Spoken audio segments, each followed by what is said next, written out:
Good day, ladies and gentlemen. Welcome back to another episode here on South Africa Confessions. The following story that you're going to be listening to comes from a message that I received. Hello, Sister Favor. Please help me share this story. I need advice and I'm very scared. I can't tell anyone in my life because I'm too ashamed. Everything I'm telling you is true. Please help me know what to do. My name is Sarah, not my real name. I'm 26 years old and I live in Cape Town, South Africa. I work as a teacher and I thought I was smart about people. But what happened to me 3 months ago has left me scared and confused. I don't know what to do. It all started when I joined a dating app in January. I was lonely after my long relationship ended, and my friends said I should try meeting people online. At first, I was not interested in dating apps, but I was tired of being alone. One day, I got a message from a man called David. His profile said he was 29 years old from Nigeria and he was studying business in Cape Town. His photos were very handsome. He had a nice smile and looked like a gentleman. David started chatting with me every day. He was very sweet and romantic. He would send me good morning messages and ask about my day. He told me he came to South Africa 2 years ago to study and start a business. He said he wanted to find a good South African woman to marry. At first, I was careful. I know many Nigerian men can be scammers. But David never asked me for money. He actually offered to buy me things. He said he had a successful import business and he was making good money. After 2 weeks of chatting, he asked to meet me for coffee. I agreed because he seemed different from other men I met online. We met at a coffee shop in Sandton on a Saturday afternoon. When I saw David in person, he was even more handsome than his photos. He was tall, well dressed, and had a very confident way of talking. He spoke good English and was very charming. He bought me expensive coffee and cake, and we talked for 3 hours. David told me more about his life. He said his family in Nigeria was very wealthy. His father owned many businesses and properties. He said he came to South Africa to expand the family business because there were more opportunities here. Everything seemed perfect. David was treating me like a queen. After our first date, he sent me flowers at my work. My colleagues were impressed and said I was lucky to find such a romantic man. We went on many dates over the next month. David always picked me up in expensive cars, sometimes a BMW, sometimes a Mercedes. He said he had different cars for different occasions. He took me to the best restaurants in Cape Town and bought me expensive gifts. I was falling in love with him. David was everything I wanted in a man. He was successful, romantic, and he treated me very well. He also seemed very serious about our relationship. He talked about introducing me to his family and even mentioned marriage. After 6 weeks of dating, David asked me to spend the night with him at his apartment in Sandton. I was ready because I really cared about him. His apartment was beautiful and expensive. Everything looked very rich. Leather furniture, big TV, expensive decorations. That night we became intimate. David was very gentle and loving. I felt like I had found the man I wanted to marry. I started thinking about our future together. But after that night, I started noticing strange things about David. First, he had many different phones. I asked him why, and he said it was for different businesses. But sometimes the phones would ring at weird times, like 2 a.m. or 3 a.m., and he would step outside to answer them. Second, David had some strange friends. When we went out, sometimes we would meet his Nigerian friends and they would talk in their language, but the way they talked seemed secretive. They would stop talking when I came close and they would look at me in a strange way. David started asking me strange questions about my family. He wanted to know if I had any sisters, what my parents did for work, and if anyone in my family had money. When I asked him why he needed to know these things, he said he was just interested in my family because he wanted to marry me. The first time I became really worried was when we went to a Nigerian restaurant in Johannesburg. David said he wanted me to meet some of his business partners. When we arrived, there were about 10 Nigerian men sitting at a big table. They were all well dressed and looked successful, but something felt wrong. When David introduced me, one of the men looked at me very carefully. He asked me many questions about my work, my family, and where I lived. The questions felt too personal for someone I just met. But David said these men were like his brothers, and they just wanted to make sure I was good for him. During the dinner, the men spoke mostly in their Nigerian language, but I could hear them saying my name and looking at me. When I asked David what they were talking about, he said they were just saying nice things about me. That night, when we went back to David's apartment, I noticed something that scared me. On his bedroom table, there was a small red cloth with some strange objects on it: cowrie shells, some dark stones, and what looked like animal hair. There was also a small bottle with dark liquid inside. When I asked David about these things, his face changed completely. For the first time, he looked angry. "Don't touch those things," he said in a harsh voice. "They are private things from my culture." You won't understand. I was surprised by how angry he became over such a simple question, but I didn't want to fight with him, so I left it alone. The next morning, David was back to being sweet and romantic. He apologized for getting angry and said he was just stressed about business. He bought me breakfast and acted like nothing happened, but I couldn't forget what I saw.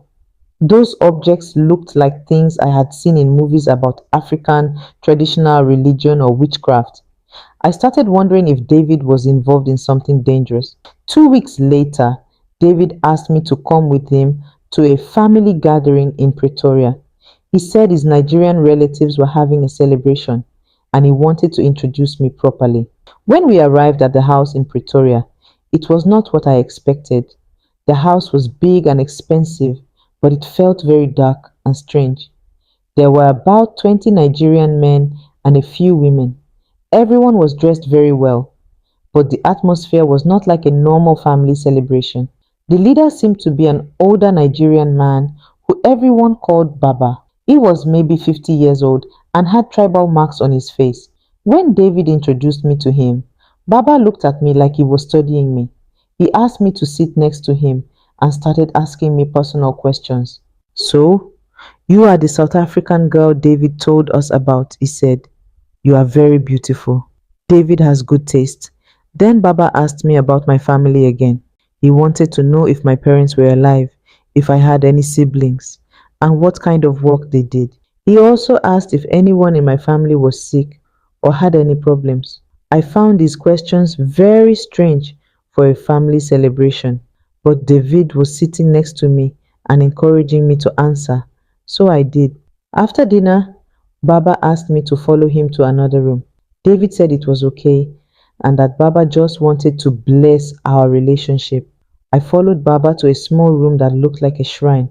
The room had many strange objects: animal skulls, bottles with different colored liquids, candles, and pictures of things I had never seen before. The smell in the room was very strong and made me feel dizzy. Baba asked me to kneel down in the center of the room. He said he wanted to pray for me and David's relationship. But when he started praying, it was not like any prayer I had ever heard. He was speaking in a language that sounded very old and strange. He was also holding some of the animal bones and shaking them. I started feeling very uncomfortable. This did not feel like a normal blessing or prayer. I wanted to leave, but David was standing at the door watching, and I didn't know what to do. Then Baba asked me to drink something from one of the bottles. The liquid was dark red and smelled terrible. He said it would make our relationship strong and protect me from enemies. At this point, I knew something was very wrong. I refused to drink the liquid and said I wanted to leave. Baba's face became angry, and he started talking to David in their language very quickly. David looked confused and worried. He said something back to Baba in their language, and then Baba waved his hand like he was dismissing us. "Take her away," Baba said. to David in English. She's not ready. David quickly took my hand and led me out of the room. I was shaking with fear. We left the house immediately, and David was very quiet on the drive back to Cape Town. When I asked David what had happened in that room, he said Baba was just trying to help our relationship. He said some South African people don't understand Nigerian traditions, and maybe it was too much for me. But I knew what I had experienced was not just cultural tradition. It felt like something much darker and more dangerous. That night, I couldn't sleep. I kept thinking about the strange objects, the way Baba looked at me, and the questions about my family. I also remembered David's friends at the restaurant and how they had asked similar questions. I started doing research online about Nigerian cult activities in South Africa. What I found scared me very much. I read about groups that use people for money rituals, kidnapping, and other dangerous activities. I read about how they sometimes target local women to use them or their families. The next day, I decided to test David. I told him that my younger sister was coming to visit me from Durban and that she was very successful in business. David became very interested immediately. He asked many questions about my sister, her age, what business she did, if she had money, if she lived alone. His interest in my sister felt wrong. It reminded me of how Baba and his friends had asked about my family. I started thinking that maybe David was not just interested in me for love. I told David that my sister's visit was cancelled, and I watched his reaction. He looked disappointed, which made me even more suspicious. That weekend, David said he had to travel to Johannesburg for business and would be back on Monday. But on Sunday evening, my neighbor called me. She said she had seen David's car parked outside my apartment building, but when she greeted him, he drove away quickly. I knew David was lying about being in Johannesburg. He was watching my apartment for some reason. This made me very scared. On Monday, when David came back, I confronted him about lying. At first, he denied it, but when I told him about my neighbor seeing his car, he became very angry. You are asking too many questions, he shouted. You need to trust me and stop being suspicious. This was the second time I saw David's angry side, and it frightened me. The sweet, romantic man I thought I knew was showing a different face. That night, I made a decision.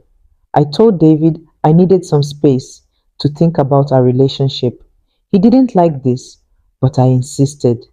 The next morning, I packed some of my important things and went to stay with my friend in Durban for a week. I needed to get away from Cape Town and think clearly about everything that had happened.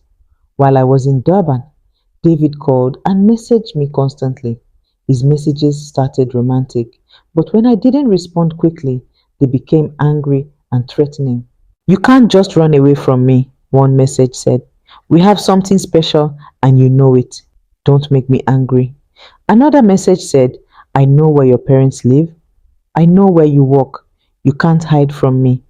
These messages made me realize how much personal information I had shared with David over the months we were dating.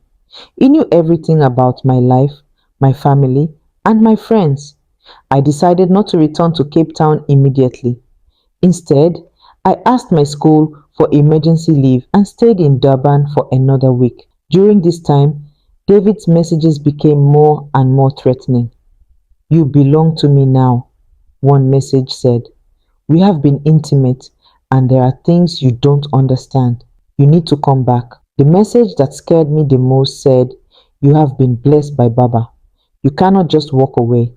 There will be consequences. I showed these messages to my friend in Durban, and she was very worried. She said I should report David to the police, but I was scared because I didn't know how powerful his group was or what they could do. After 2 weeks, I finally returned to Cape Town, but I didn't go back to my apartment. I stayed with another friend in a different area. I also changed my phone number and blocked David on all social media. But David found me anyway. He appeared at my school one day, demanding to speak with me. The security guards had to remove him because he was causing a scene. He was shouting that I was his woman and that I couldn't leave him. My principal called me into his office and asked what was happening. I had to tell him about David, and he advised me to get a restraining order. That evening, when I got home to my friend's place, I found that someone had broken into my old apartment. My neighbor said she had seen Nigerian men going into the building during the day. Nothing was stolen, but all my personal papers were scattered around, like someone was looking for information. I knew it was David and his friends. They were looking for information about my family or trying to scare me. Now I am very afraid. It has been 1 month since I left David, but I still feel like I'm being watched. Sometimes I see cars that look like they are following me. I have changed my routines and I'm always looking over my shoulder. My biggest fear is that because David and I were intimate, maybe they did something to me spiritually. I keep remembering that room with Baba and all those strange objects. What if they used our intimacy for some kind of ritual? I also worry about my family. David knows where my parents live and where my sister works. What if they try to hurt my family because I left? I have reported everything to the police, but they said it's difficult to prove anything without more evidence. They told me to be careful and to call them if David contacts me again. But I know this is bigger than just one man being angry that I left him. David was part of something dangerous, and I'm afraid they won't just let me go. I'm sharing this story because I need advice. What should I do? Should I leave Cape Town completely? Should I be worried about my family's safety? Is there anything I can do to protect myself spiritually if they did something to me during our relationship? I also want to warn other South African women who might be dating Nigerian men they met online. Not all Nigerian men are bad. I know many who are good people. But please be careful. Ask questions, meet their friends and family. Don't ignore red flags like I did. If a man you're dating has too many phones and takes secret calls, asks too many questions about your family's money and business, has friends who ask personal questions about your family, has strange objects in his house, wants to take you to meet spiritual leaders or elders, gets very angry when you ask simple questions, please run away immediately. Don't think about the money he spent on you or how good he treated you. Your life and your family's life might be in danger. I'm still scared every day, but I'm grateful I trusted my instincts and left when I did. I don't know what would have happened if I had stayed or if I had brought my sister to meet David like he wanted. Please pray for me and help me know what to do. I just want to feel safe again. If you have experienced something similar or have advice for me, please share. I need all the help I can get.